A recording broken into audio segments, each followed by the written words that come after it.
We're going to start our Sunny Rainbow project with our cutting. On page 1 and 2 of the instructions, you have all of the necessary cutting requirements needed. We do want to make a mental note. There are some additional requirements that are listed in the pattern that you don't actually need for this project. So ignore the freezer paper and the fusible web. That is not necessary. And I want to make note that the cadet confetti cotton that is in your kit, now it looks a little bluer here on camera, it's more of a cadet military patriotic blue, is very, very close in the amount of yardage that is required for your project. So check your measurements twice and cut once. I highly suggest before you cut all of these strip units that you cut one strip, and then do the necessary subcuttings and only cut the additional strips as necessary.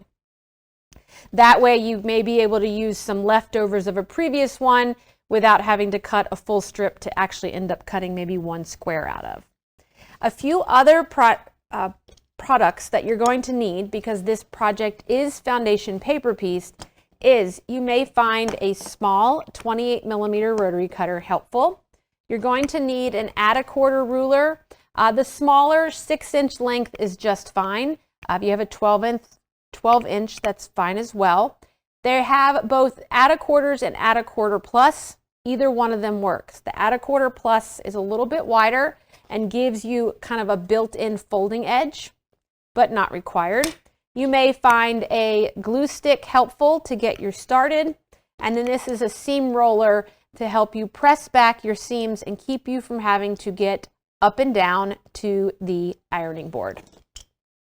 Now, before you can actually get started with your pressing, piecing and pressing, we need to copy our foundations.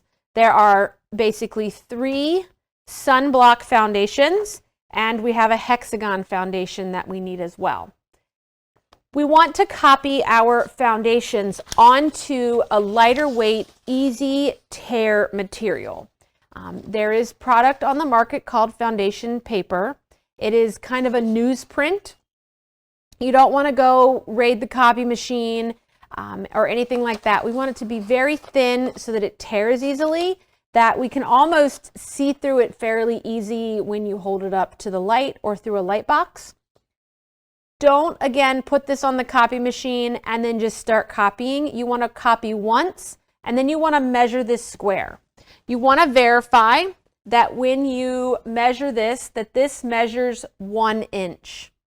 If it's not measuring 1 inch, you may need to play with the scale information that's in your copy machine, and you want to test that before you have all your foundations that are not the right size.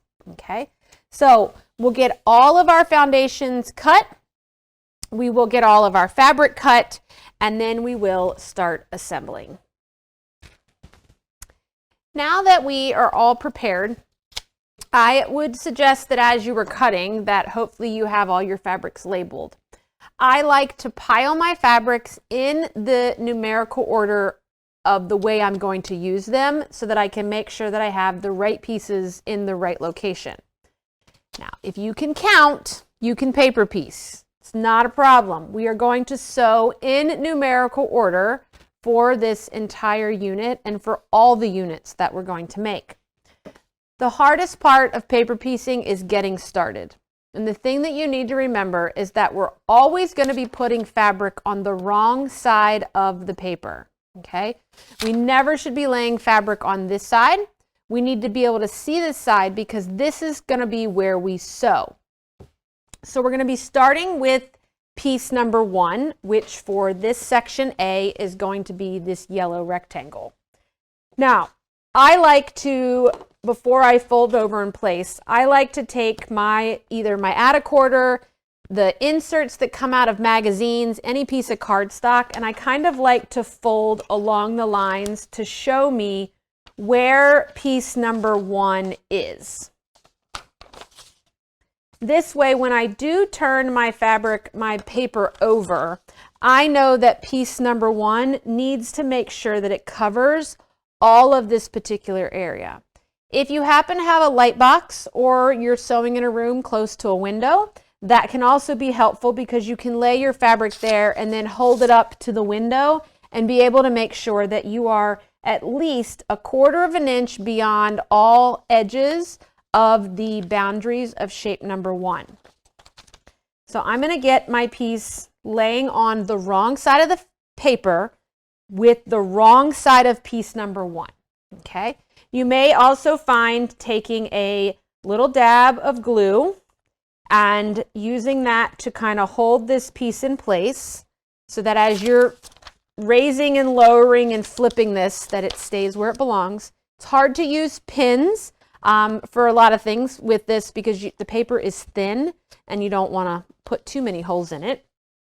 So once we have the wrong side of piece 1 to the wrong side of the paper, covering all of section 1, I'm going to come back and I'm going to fold between lines 1 and 2.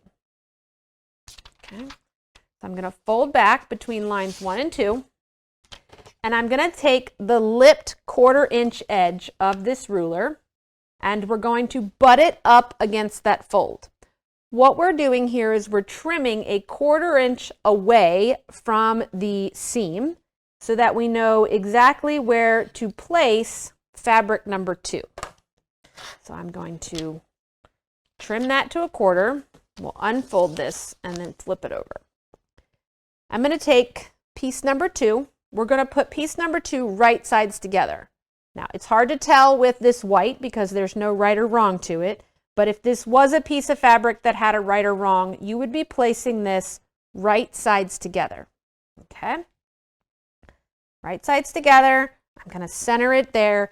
If you are concerned about if you've covered a particular space, it's a funny angle, especially if you're using scraps or something, you can take a pin and you can pin right on the seam allowance where you're going to sew and then fold this back, hold it up to the light and make sure that all the fabric extends at least 1/4 of an inch beyond all of the boundaries for fabric number 2. I usually hold mine up to the light if I don't have my light box out. Once that's good, I'm happy with that. I will take my pin, and I do turn my pin sideways because we're going to go to the machine and we're going to now sew right along the line between shapes 1 and shape 2. We want to start exactly at that point. We don't want to be starting off into piece number 5. We want to start at this point, and we're going to sew all the way and finish at the other end. I have shortened my stitch length to about a 1.5 in stitch length. We want it small and tight. That's going to help hold your stitches together when we start tearing this paper out. It's going to help perforate it. All right, so travel over here to the machine. I'm going to make sure that everything is where it's supposed to be. I'm going to drop my needle down, making sure I'm going directly into that beginning point, and I'm going to stitch. You can back stitch a few stitches if you want. You can tie a knot if you like. It's completely up to you. You just want to make sure that you don't go too far past or beyond the end point of that line. Okay, and then I'm going to cut.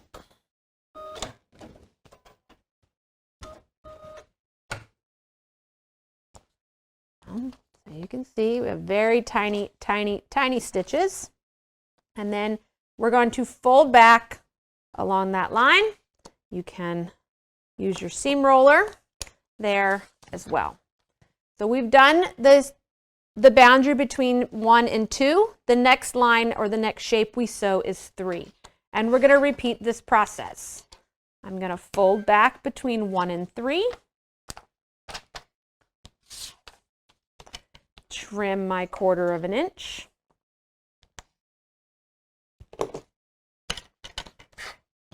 I'm going to take my fabric, I'm going to place it right sides together with my unit, and then I'm going to unfold. If you don't trust yourself, you can pin and check or just go for it.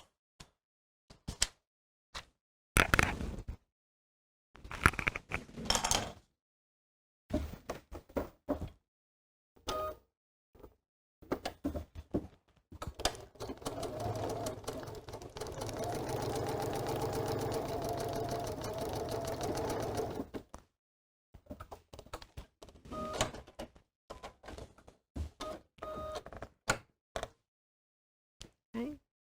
1 and 3, fold back and press. Now we have that nice perfect point. Okay, we've got the next line we sew is 4. So again, I'm going to fold back, flip that ruler over, fold back between 1 and 4, trim my seam allowance, take piece number 4. I usually lay it right side up on the table so I can put this right sides down, making sure that I match my seam allowance, that I'm centered enough to be able to cover this shape. And then we can go back to the sewing machine and sew that unit.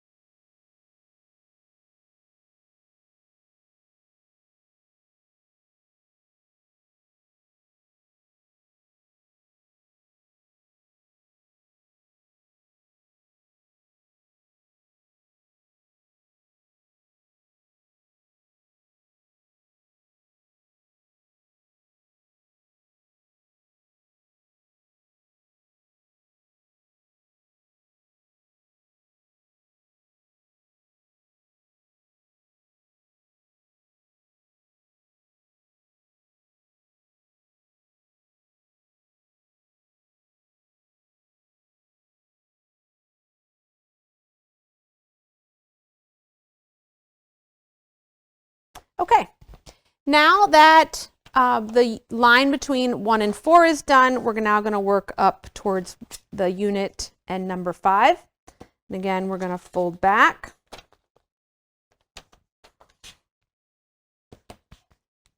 quarter of an inch,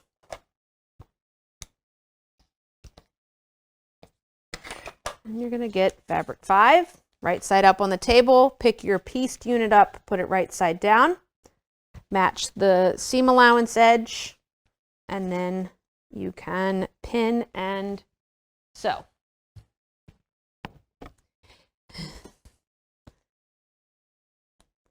Now, if you have multiples of these, not if, you do have multiple A units that you need to make for this project, we suggest that you take all your A units and join all the 1s and 2s. And then do all the 1 to 3, and then strip piece in that sense of doing all of the same step over and over and over again on all of the units will allow you to finish all your units at once versus completing one complete unit and then starting over again on the next. We're going to repeat these same steps until we have all of the 8 pieces of fabric connected to the foundation.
Now, once you have all 8 pieces joined to your foundation, before you do any trimming of the outside edge, you're going to turn it over to the right side and make sure, one, all your fabrics are right side up.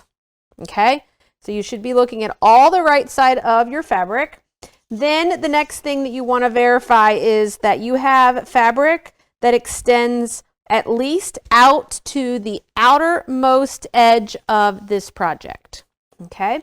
If all of those things pass, you can take your rotary cutter and ruler, and we're going to trim on the outside edge. Okay? This line is the line you're going to trim to. Do not cut on the inner line, outermost line. Okay, the inner line is going to be our seam allowance.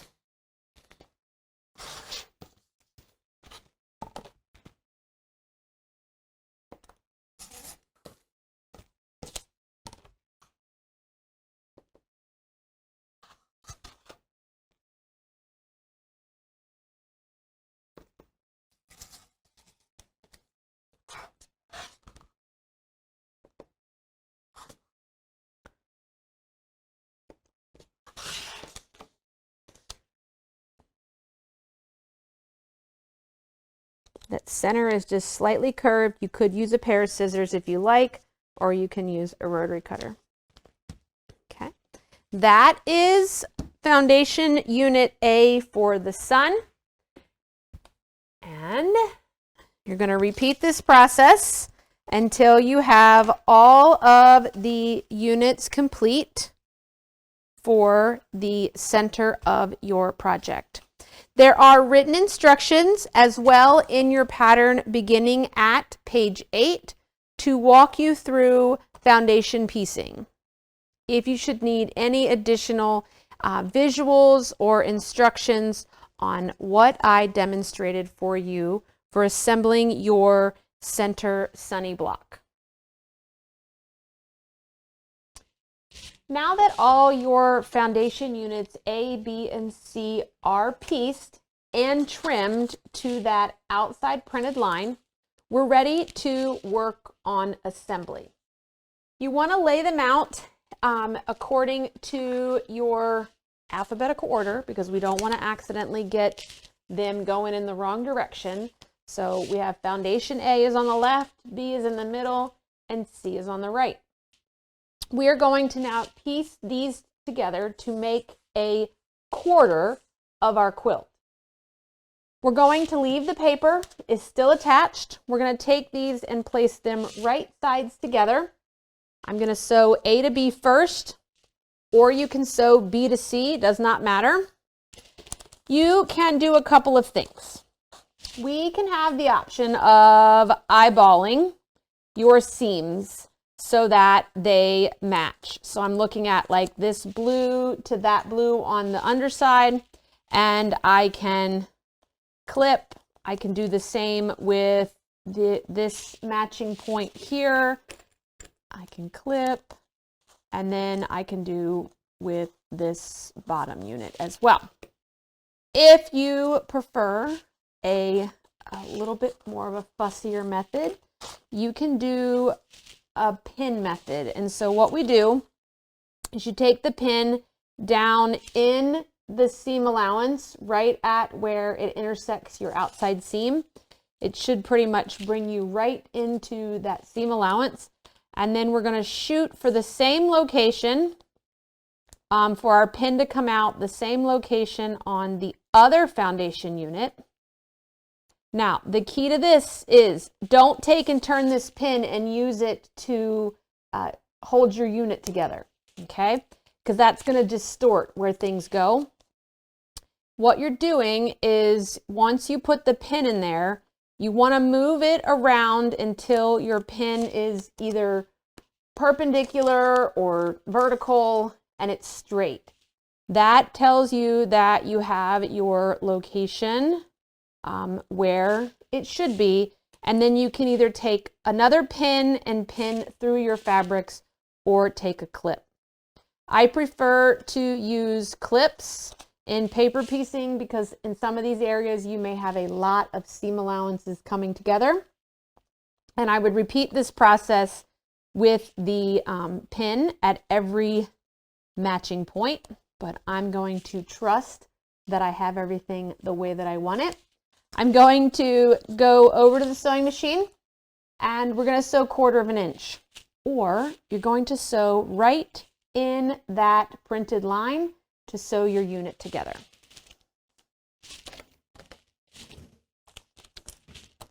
Make sure that you backstitch at the beginning and the end. And even though the line does not extend all the way out to the outside edge, I'm going to start all the way at the outside edge.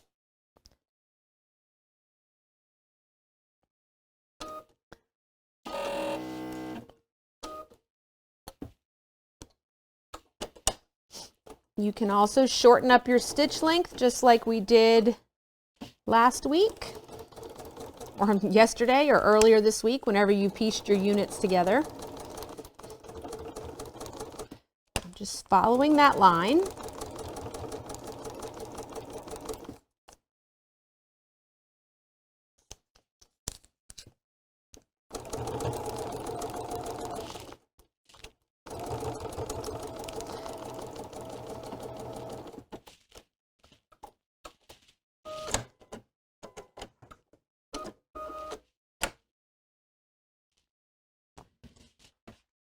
This is what we're shooting for, our 3 pieces sewn together. We have our 2 units, okay, check to make sure. I'm pretty happy with how those points matched. And then I would repeat this process, adding my other piece to the opposite side. For pressing purposes, I would press these seams open. Once you have your units sewn into this shape, the pattern tells you that you can remove the paper, okay? Very carefully remove the paper. Don't go all willy-nilly and start yanking. We don't want to distort any of the edges. But if you remove the paper along the seam allowance, you can then easily press those open, and then you can start removing the insides as well. Once we have got all of our units sewn, our next step is to work on creating the curved piece that's going to go inside of this unit. You have foundation template D in your paperwork. We're not actually going to stitch on this foundation. It's just there as a template that we're going to use. So I have a copy of it. I'm going to very carefully trim right along and right next to the printed edge. Okay, so that I've trimmed that printed edge off. I don't want to go too far to the inside because then that's going to make this smaller, and I don't want to be too far to the outside because then it's going to make it too big. I'm going to take the fabric D unit, and we're going to lay this on top, pretty much matching the straight edge. Okay, and you can take a marker and trace that edge, and then I would take a pair of scissors or a rotary cutter and carefully trim that edge.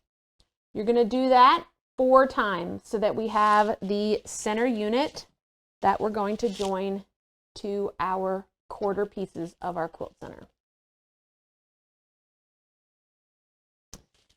Now that your units or your quarters are sewn together and you have your template D's cut, we want to fold the template D in half and find middle of the curved edge. And we're going to repeat that same process with the orange section of our 1/4 units. We want to fold that and find center. And I've kind of marked it so that you can see it. We're going to take the curved piece D. We're going to place it right sides together on top of your main unit. And we're going to match the middle, those points, those creases. The key to piecing on a curve is to not fill the pin full of fabric, to actually keep your pinning within the seam allowance, okay? So instead of like filling that pin full like this, I want to just pin the least amount I can so that allows this fabric to still move and ease. If we put too much of the fabric on the pin, you're going to struggle to get it to ease in. I'm going to take and I'm going to rotate this, and I'm going to match one corner. And again, I'm going to pin a small amount, okay? And then I'm going to do the other corner. Now, traditionally, you should be able to get this curve in here without needing any more than those 3 pins. But if you find that that is a joke, Amy, and I need way more pins than that, you can put more pins in.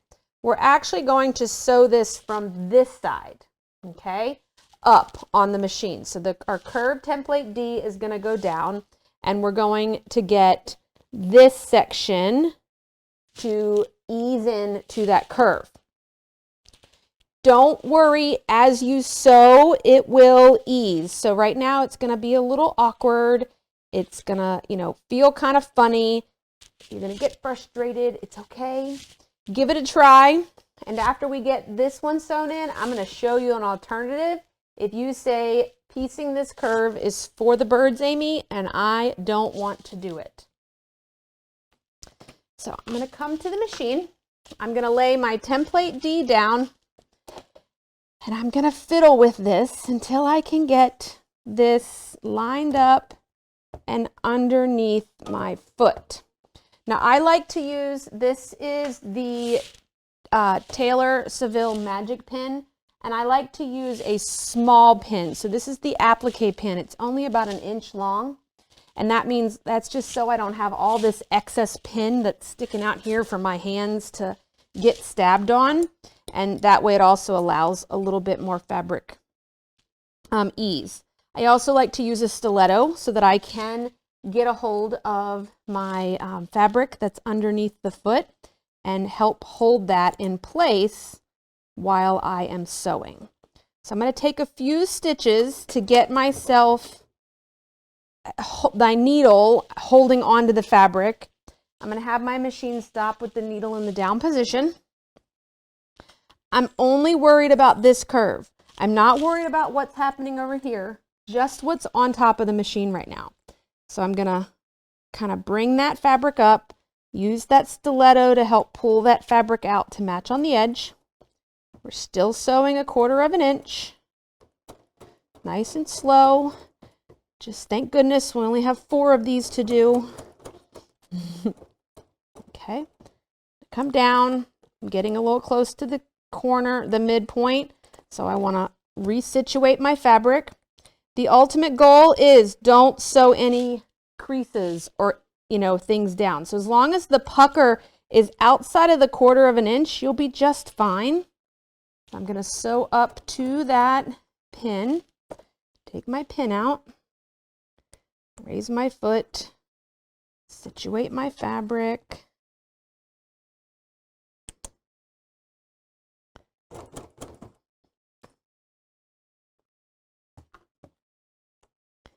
This is not a fast thing.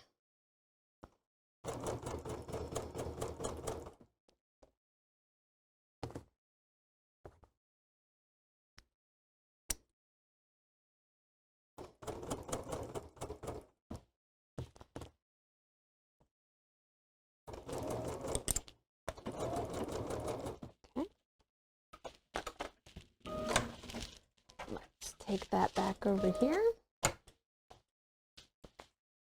All right, we're going to press the seam. It doesn't matter if you press that seam towards the yellow or away from the yellow.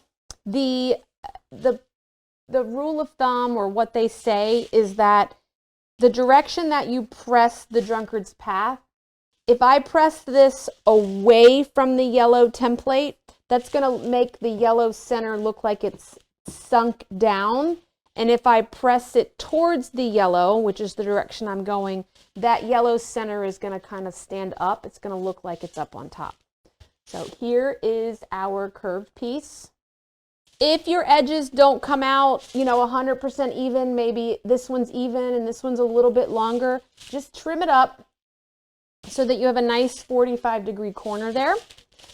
And then if that curve is not your thing and you want to try another option, what I would do is take your orange unit, fold under 1/4 of an inch so that you have a nice finished edge. You're going to take your yellow square that you didn't cut into the shape, just a square, and you're going to lay this on top, matching the edge, the raw edges. Okay? And then you can put a couple pins here. Then you can use the technique that we learned last month in the table topper with blanket stitch applique, and you can blanket stitch this curve down, okay? And that will result in the same look as if it was pieced, okay? Once you have your curves set into all 4 quarter points, we're going to begin sewing the 4 quarters together.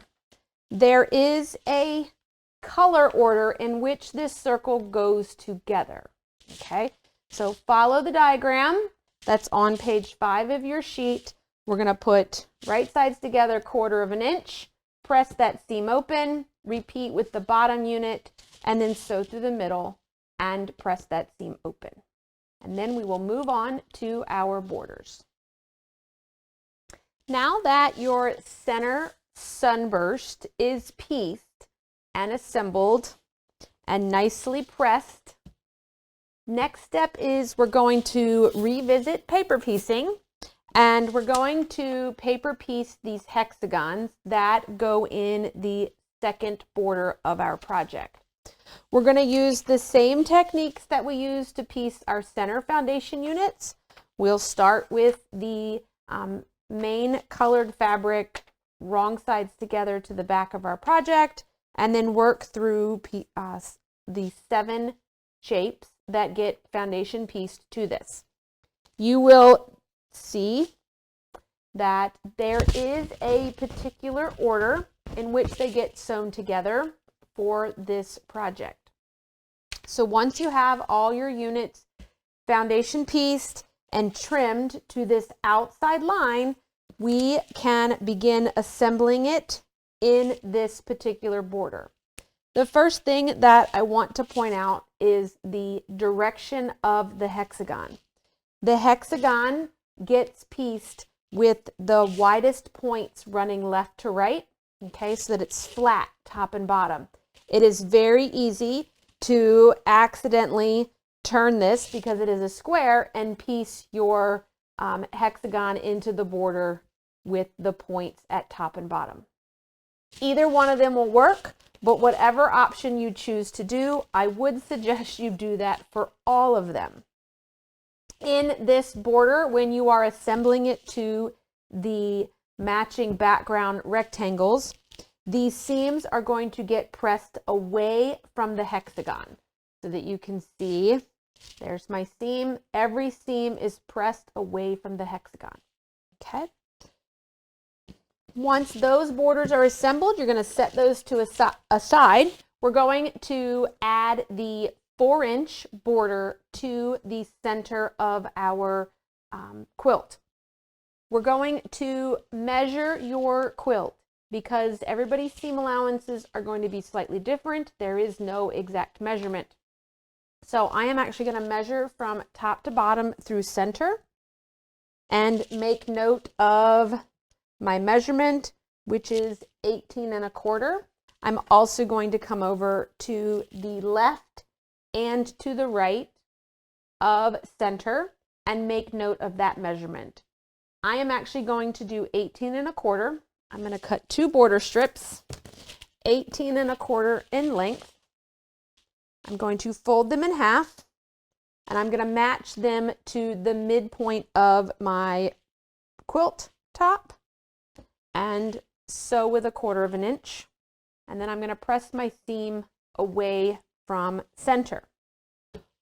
Once I have those 2 borders attached, I'm going to repeat the measuring through the center the opposite direction using the outer edge of the borders that I just attached. And then we will sew those on top and bottom with the 1/4 inch. Once we have those sewn on, we will attach the hexagon borders in the same manner, and then we will work with the outside border of our project, which is the smaller strip that you have cut. And again, measure and cut to the size of your quilt.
Now, since these pieced hexagon borders are, for the most part already determined as to what size they need to be, if your quilt is smaller or ends up longer than what you have here, and it's, just a few hairs of 1/4 inch, we can ease things in.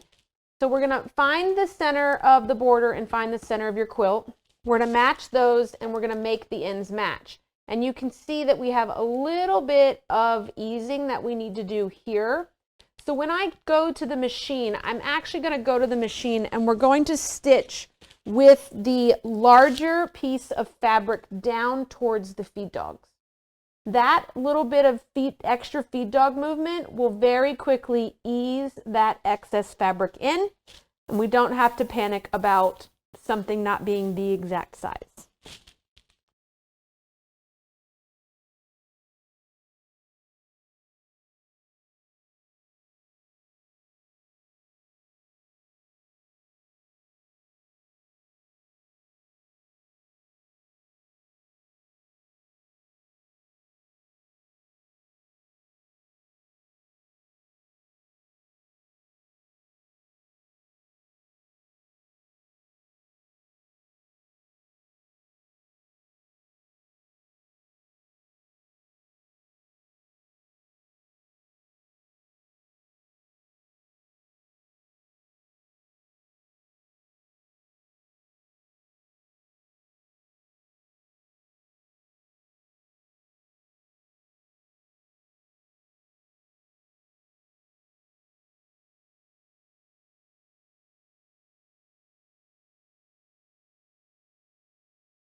Now that your first solid border and your pieced hexagon border are on, we're going to go back and again measure across your quilt to find the measurement to trim your next border lengths to. She gives you an idea that it should be around 31.5, but your quilt may be different. Ours is actually 31 3/8. Now, we like to cut our borders to length and then align them to center and match to help keep the quilt square. And this is going to help it lay flatter, especially if you're going to have it long arm quilted or hang it on a wall.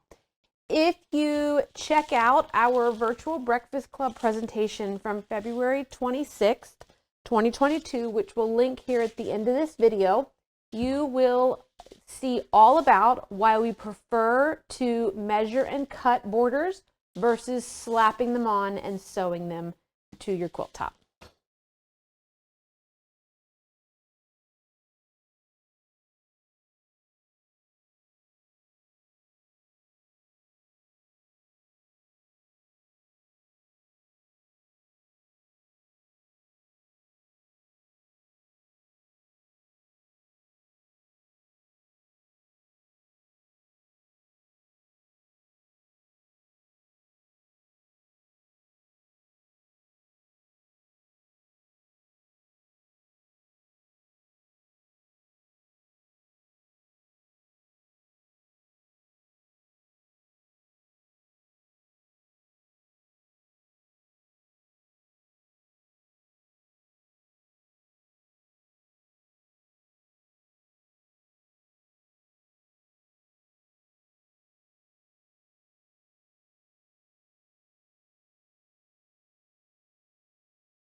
All right. Once your borders are attached, your quilt top or your table topper is complete. Let's talk about the quilting. Here is the quilting suggestions that I have for this project. Actually, very, very easy. In the example that you have in your pattern, there is some echo quilt stitching that is going on inside of each of these shapes. Pull it out here so that you can see. So in each of these shapes, about 1/4 inch from the edge, it's echo quilted. They do have a decorative motif that has been quilted in the center, but if you're not super happy with your free motion quite yet, you could easily stitch in the ditch through the center. You could echo quilt around this edge as well. And then outside here in the blue, we just have radiating lines out from the edge towards the center. And then you can see that in the hexagons, there is a little bit of echo quilting inside the hexagons as well. And then once you are layered, quilted, trim, and then attach your binding. And your table topper for June is now complete.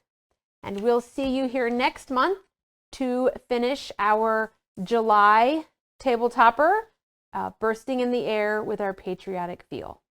Thanks so much, and be sure to share your images and tag us so we can see your beautiful masterpieces.